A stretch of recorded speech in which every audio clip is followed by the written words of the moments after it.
Good evening, viewers. Thank you for joining us for our podcast after a long hiatus. We are so happy to be with you again. And this is our first podcast, yes. And we have, as you can see, we have a beautiful young lady. Her name is Krystel Armand. Did I say it correctly? I'll take it like that. It's Krystel, but it's good. Okay, Krystel Armand. Okay. So before we get started and dive into our guests and our subject matter, we want to know, we are going to talk to you a little about what we did last summer. You know, we always need to catch up and see what the ladies have been doing while they were absent. So Angie has that look on her face, so you go first. Well, yes, because we did something different this past summer. We took a bit of a road trip that led us up through Florida, into Georgia, into the Carolinas a bit, then to the Midwest, into Indiana, through Chicago, and back down. Too many details to tell you all about that, but road trips with the family give great opportunities for discussions that you don't normally get to have. So that was a good time for us. Okay. And Sandra? I think road trips are awesome. Our family loves road trips, but this past summer we are celebrating liberation in the Brown's house. Oh. We have a graduate who is now a little adult. Indeed. So Dad and I are spending some time together without our precious younger son. So we got to go away on a couple trips, and I think that's been the highlight of our summer this year. Yep. All right, and Laura? So I was able to enjoy some time in the Florida Keys, camping and boating. And then I finished off the summer on a cruise with my kids and mom and my daughter's boyfriend. And it was a blast because I didn't have to cook, I didn't have to clean, and I enjoyed it. Awesome. And Krystel? Yeah, so this summer it was awesome because I got to adopt a new schedule. I had like more time in the morning because usually I'm rushing out of the house by 7:15, but with the kids going to camp by 9:15, I got to put a routine in place where I got time for myself, time to reflect before I went to work, exercise every morning between 5:30 and 9. It was just my time. So it's been amazing. The summer was amazing. Yeah. Awesome. Yes. What about you, Vinoria? Now, for me, what I did, tell me, where did I go this summer, Laura? You went to go see your pumpkin? How did you know it? Yes. Well, what else would you do? I mean, exactly. I can't let, summer go by and not go say hi to my pumpkin. My pumpkin is my grandson, my one and only grandson. He is 6. He's so hilarious. He recently lost his tooth, one of his little, and he had a fit. I was like, I need it to go back in. Please put it back in. And then we came back home and here we are. All right, so enough of what did you do last summer. Now, as I mentioned, we have the lovely Krystel Armand as a special guest. She's a boss lady, as you can just look at her and see. She's an entrepreneur. So we're going to be talking about entrepreneurship today. So Krystel, tell us a little bit about yourself and how did you get into being an entrepreneur? Absolutely. Well, I have to say it wasn't far-fetched because I come from a family of entrepreneurs. So I didn't do anything that was different. And when I say I come from a family of entrepreneurs, it goes back to my grandmother. My grandmother was a boss lady. She was the first woman in my country to drive, the first woman to go to university back when it was not cool. Wow. I mean, I come from a lineage of entrepreneurs, so I didn't reinvent any wheel. It just, every year that passes by, I just develop that side of me more and more. So nothing invented. So that would be the big picture. That is awesome. And go ahead. Well, I just wanted to say, you and I had a chance to chat before we started the podcast, and I think that the other interesting thing is you're an entrepreneur, but your education was accounting and marketing, and really, I think as an entrepreneur, you have to understand the numbers. Well, I will stop you at that particular point because when I left to go, I'm originally from Haiti. So when I left Haiti to go and study, I studied at Georgetown University. And I remember when I went to the business school because it was just natural for me to go to the business school. So my father said exactly that sentence to me because the goal was for me to go to school and come back and work in the family business, which my family built over the past 7 years of a business in insurance. And he said, hey, how can you run a business if you don't understand the numbers? And you know what? You need to market the business too. So I ended up being a double major in accounting and marketing. And that's how I decided to learn accounting. I ended up starting my career as an auditor, but that was never the intent. It was more to get some practice and to get some real world corporate experience. I ended up starting my career with KPMG, which Great gave place me to a start. yes, it was a great place. I think that was the tagline: "Great place to start a career." I mean, it's like coming back to me now. I believe that's the tagline. If I'm not wrong, I mean, we're going back. 2005. 18 years. So it was a while ago. And so that's how I started. And then when I started, I'm like, oh, I'm going to build a career in corporate America. But no, God had a different plan for me. He knew that the original plan was it. So as I told you, even though I went into accounting and auditing because I was always very good with numbers. I was even a major in math when I was I did my French baccalaureate, so you have a specialty. And I was in the science career. It was like a science program. And then you had to choose a specialty between math, biology, and chemistry. And I was a math major, if you want to call it like that. So I thought, accounting in the business world, I'm good with numbers, so that's where I need to be. But at the end of the day, I didn't realize that my better skill was my ability to connect with people. And that's how today, yes, I have my skills as an accountant are the backbone of all the work that I do, which is more business development. And connecting with people to transact various types of transactions.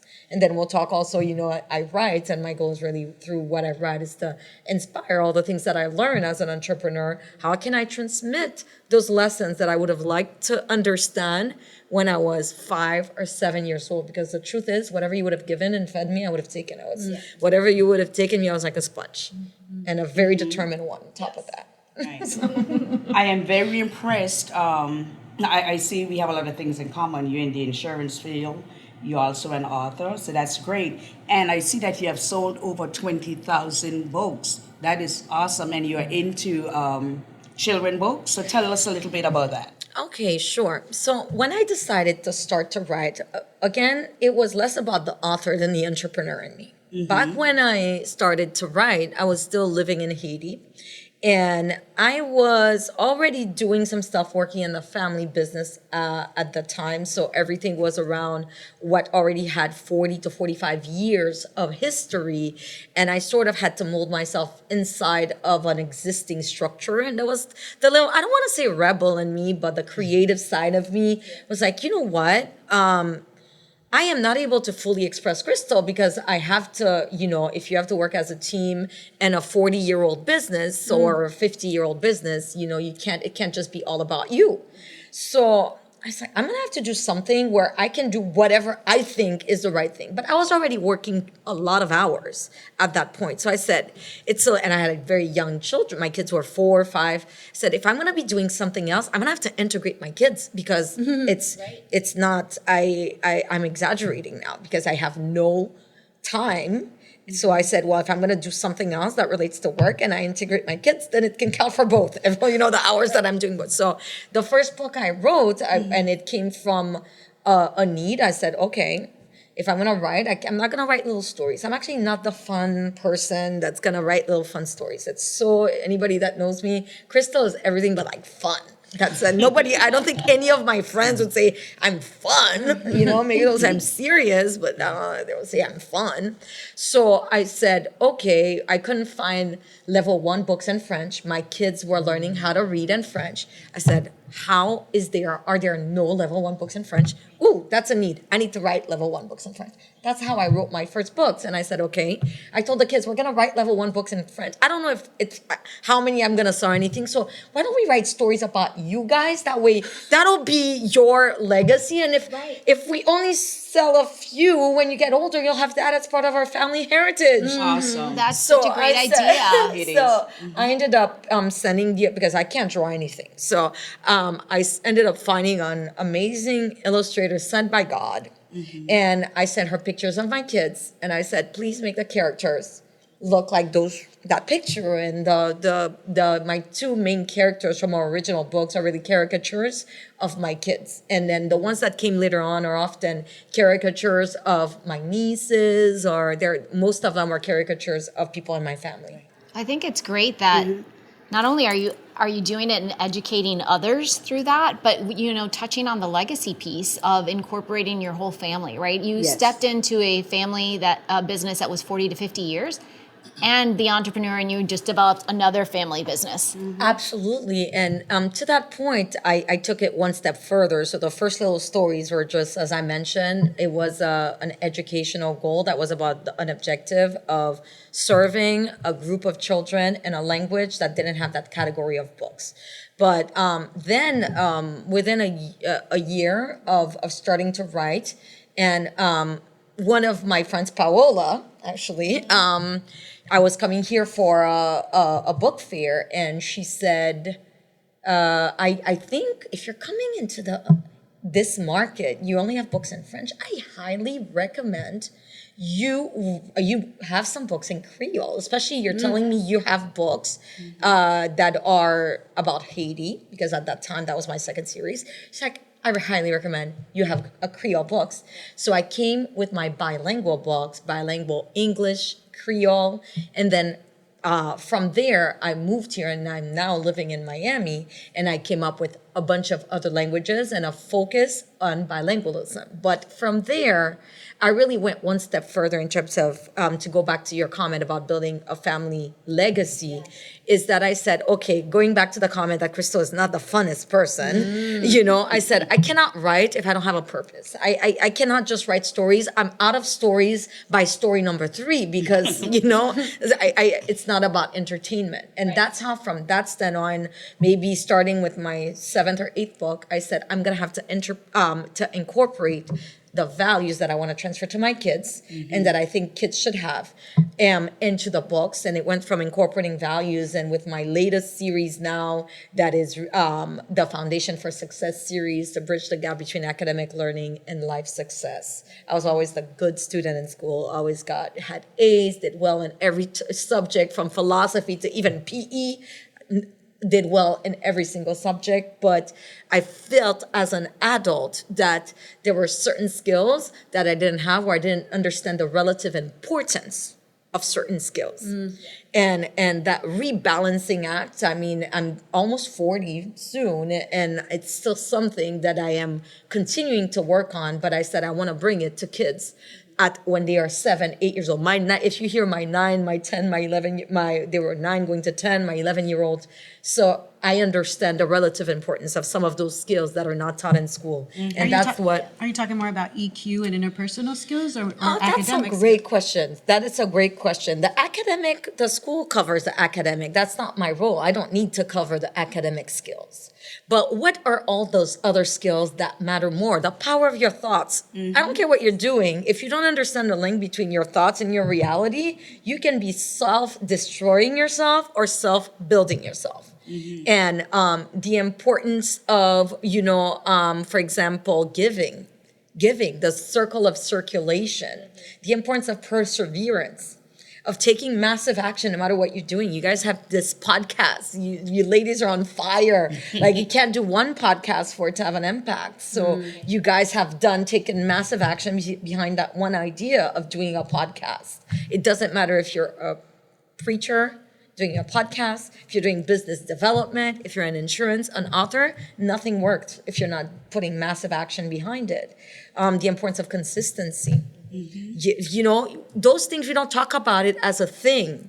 So it's a little bit accidental if 1% might do it, and they do it because that's how they are, and they instinctively do it. You don't have to learn it to do it. But if you do not do it instinctively, we have to give the kids the ability to develop those things. Right. I see sometimes my son or my daughter, they do certain things instinctively. And I'm like, oh my God, if he doesn't know what he's doing, but we have so much we can learn from them. For example, my son, this past weekend, it's summer. He said he needs to get some money. He's going to sell some chocolate in the neighborhood. I'm like, okay. And my business partner, she's like, are you giving him a script? I'm like, no, he can give us a script. Right. So he goes, and then I'm like, what? Like in 20 minutes, he sold the entire box of chocolate. I'm like, okay, now tell my partner, what was your script? He's like, well, they were asking me why I was selling the chocolate. So I said, because I want to earn money for the summer and it's my birthday next week. So I wanted to buy myself a present. They were buying like, There you go. There you go. He didn't need a script. Exactly. And, Right. and the point is he was connecting on an emotional level with these older ladies that live in the neighborhood and grabbing their hearts. Yes. So he's not reinventing anything. He's doing it naturally. But those are skills about connecting with people that you need to learn if you're in sales. Yes. You are in sales, Laura, so you know what I'm talking about. And you're either learning it in a formal environment or you're a natural. Right. And you have to develop it. Right. One of the things you talked about with the later books that you've had is instilling the values, right? And earlier you mentioned about, God's plan. So tell us a little bit about how your spirituality and your connection to God has taken you through not just life, but even through the book series. I will say that I'm a woman of faith. I am a woman of faith. I was born Catholic. Now I go to Christian church. I'm a little bit fluid in that sense. Every preacher is maybe nightmare in that sense. But I go to Christian church right now just because I think that for kids, they have a stronger program. My kids, they will not, I don't miss church, but they won't let me miss church. Like if we miss 1 week because for whatever reason, it's very rare, but we do, they will tell me, Mom, we have to go. You're not allowed to make us miss church.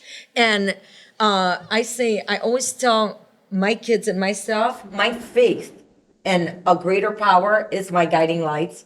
And I tell my kids, I don't always have the answer. And I will not always be there. I'm not there most of the time. I'm working, you're at school, and you're going to have to take some decisions. I might not be there, but God is always there with you. Yes, that's right. When you don't know what to do, pray. And even though my kids are only 9, going on 10 and 11, they have that reflex. My son is an athlete.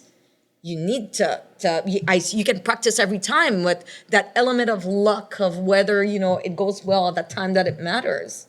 You need to have your mind in a certain space that is reinforced by your faith. And I've ingrained that a lot in my kids. It's a guiding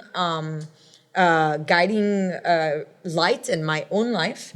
And it's something I take very seriously, talking about those things that matter for my kids.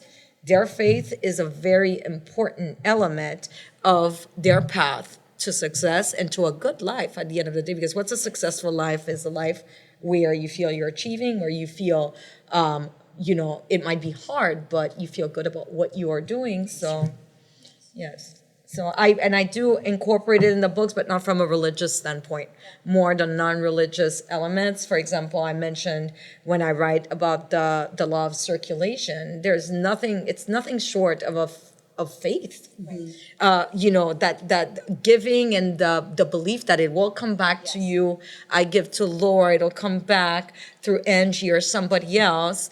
It doesn't matter who it comes back through, but it's that understanding that there are powers that are greater than ourselves that will bring things back to us. So I insert those principles in my books, but not in my books are by they are not religious by a long shot, because if we look really deep enough, religion does not contradict science.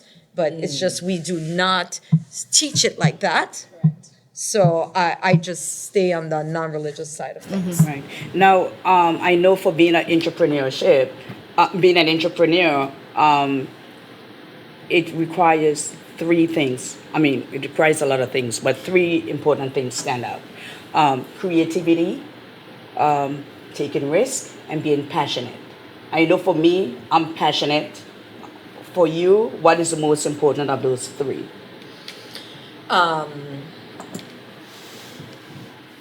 Okay. I think it takes that plus a lot of perseverance and discipline. So Yes. you can have all of that, and if you Yes. don't persevere, because it's a mountain of roadblocks. It is a mountain of roadblocks, but if you take the aspect of passionate, it will carry you through if you believe enough in the idea of the importance of what it is you are doing, then and you have that perseverance, then you can get through all the obstacles. I'm constantly going through, having to overcome obstacles. And it's about, I think what carries me through is the bigger picture is, yes, I see myself as building a legacy for my kids, for myself too. Right. What it is that I am leaving behind, what it is that I am contributing through the work that I do. So in terms of passion, as you were saying, I took the decision many years ago that I will not do any work that I am not passionate about. That's not why I could not be an auditor, because the truth is, you will not be the best at it. Exactly. You will not be the best at it. And really what you want is to be of service, but also be the best expression of yourself. Otherwise, Exactly. you will be dissatisfied with your results. Right. It might seem nice in appearance, but there's going to be something somewhere where it breaks down. Now, there might be sometimes we might have to find that fine line, because we also have to make sure we can feed our families, we can do this. So we also have to find that fine line between how we can bring what we are passionate about, but attack it from an angle that will also serve our responsibility towards our family and to live the life that we want to live. And I say that for my kids as they are, thinking about what they could be as they grow up, and they need to make sure that the vehicle that they choose will bring them to the lifestyle that they want. Otherwise, might be stuck in the middle of pursuing something and then being dissatisfied with what it is, the life that they are living. So my son's super passionate in gymnastics, and yes, he can be a coach, but if he has higher aspirations in terms of lifestyle, he might have to choose a different angle. Right. Maybe you have, franchises of gyms, and then you teach for fun,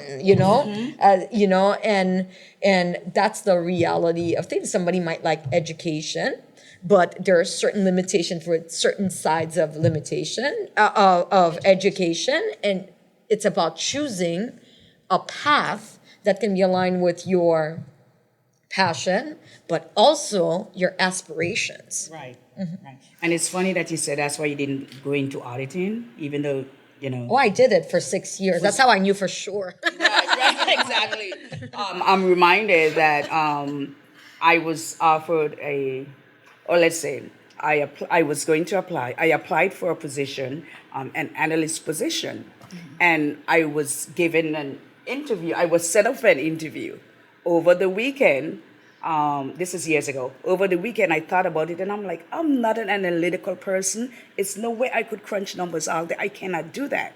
So lucky for me, I had the HR person information.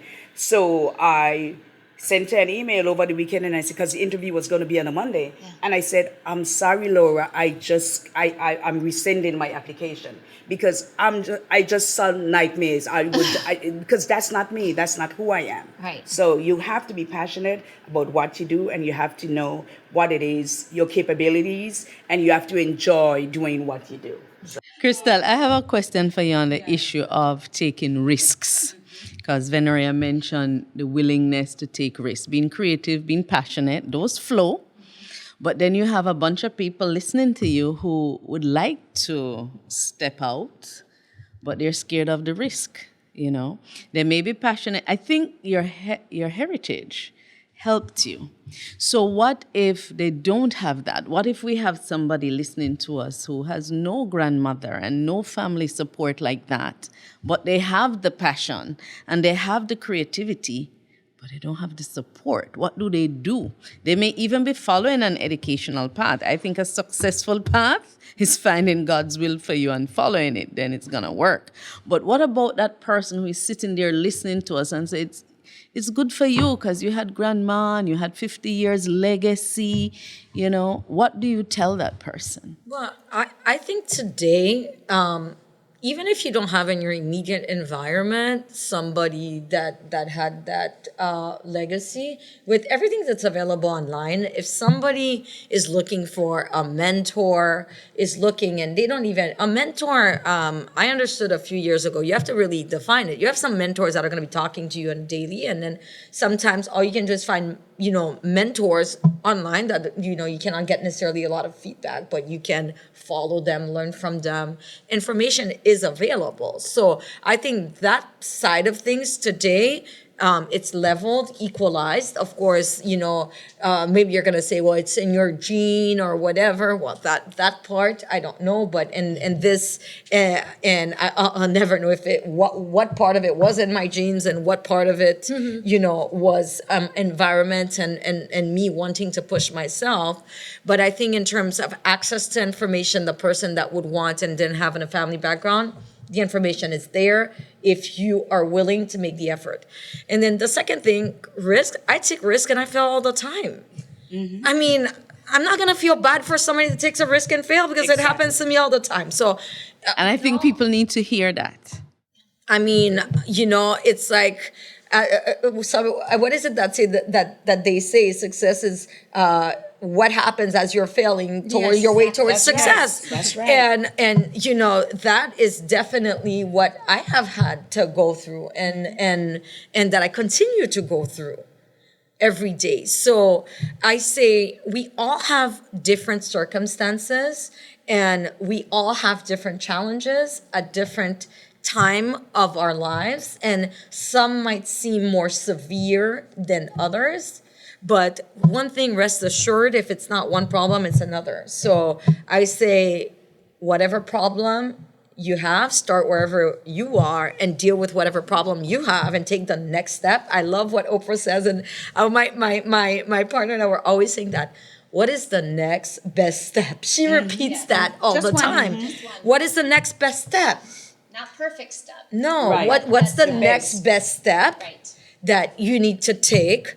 And then, am I a risk taker? Yes, I am. And maybe that's part of my personality. Am I the kind of person, I have an idea, I will implement that idea? Yes, I have that in me.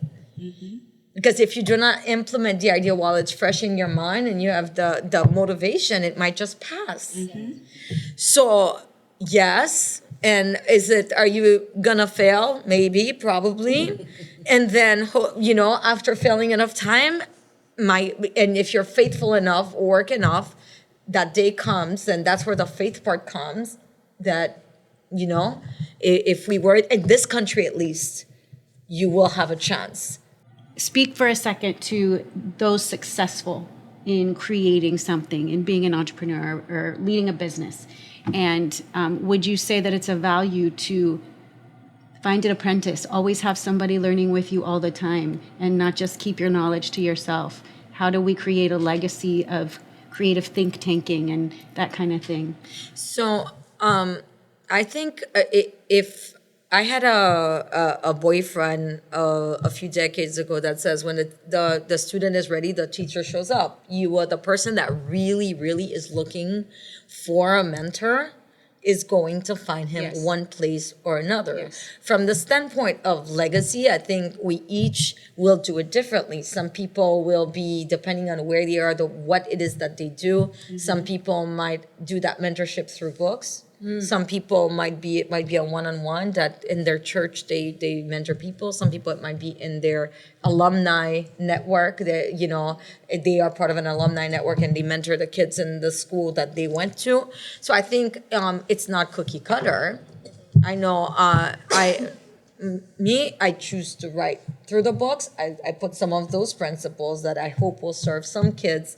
And the thing that is really the most touching, I've had certain books that I have a book in particular that I wrote maybe in 2018.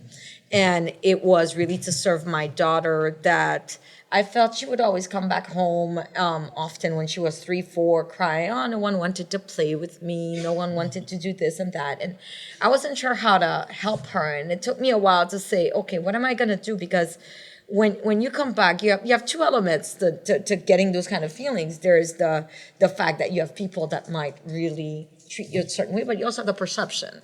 Because what's going to happen, some kids are going to have the same treatment and perceive it differently and not care. Right. And then some other kids, it's the same thing is going to happen. The thing that happened is not nice no matter what. Right. But it only matters as much as how you react to it. So I said, I'm going to take the standpoint in that book to help the kids. I don't know what they're dealing with, but if I can help them control how they react to whatever is happening, then hopefully I help them, hoping that the bullying is not too, substantial. I know there are cases where, you need an external intervention, but at least we can help all those cases where it's a little bit on the gray line. And I've had parents come back to me and tell me, oh my God, my daughter kept reading that book over and over and over again, because she probably found in it the solution that she was looking for, that she needed to overcome whatever situation she had. I don't even know. Her daughter, I think, was in one of the kids' class, but I don't even remember the name of the daughter per se.